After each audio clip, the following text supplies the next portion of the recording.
नमस्कार दोस्तों, स्वागत है मेरे चैनल में आप लोगों का। तो मेरे जितने बड़े भाई बहन और माता पिता हैं मैं उनको प्रणाम करना चाहती हूँ। और मैं आप लोगों को एक पचरा सुना रही हूँ। मेरा गाना अच्छा लगे तो वीडियो को लाइक शेयर सब्सक्राइब जरूर करना।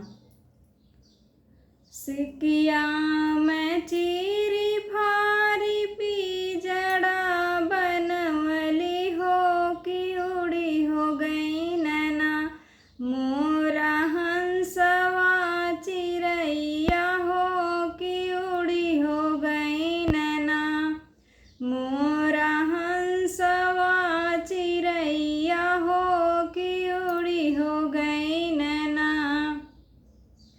उड़त उड़त गई नडीह बाबा थनवा हो कि निहुरी निहुरी ना, हंसा कर दर्शनवा हो कि निहुरी निहुरी ना, हंसा कर दर्शनवा हो कि निहुरी निहुरी ना।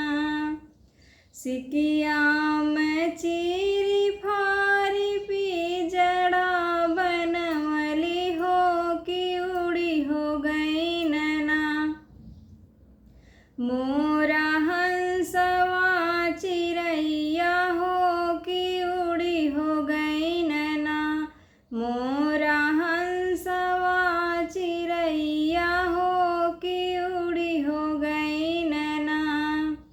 उड़त उड़त गई न काली माई के थनवा हो कि निहुरी निहुरी ना, हंसा कर दर्शनवा हो कि निहुरी निहुरी ना, हंसा कर दर्शनवा हो कि निहुरी निहुरी ना।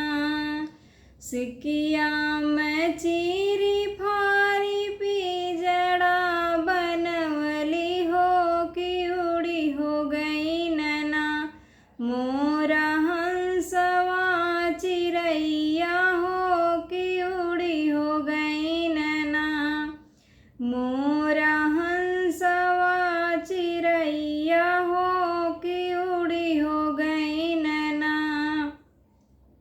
उड़त उड़त गई न शीतला माई के थनवा हो कि निहुरी निहुरी ना, हंसा कर दर्शनवा हो कि निहुरी निहुरी ना, हंसा कर दर्शनवा हो कि निहुरी निहुरी ना।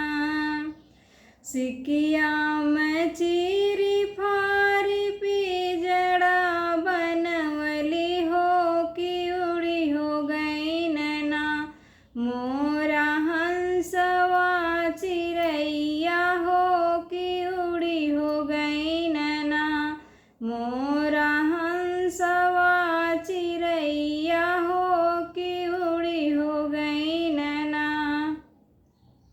उड़त उड़त गई न दुर्गा माई के थनवा हो कि निहुरी निहुरी ना, हंसा कर दर्शनवा हो कि निहुरी निहुरी ना, हंसा कर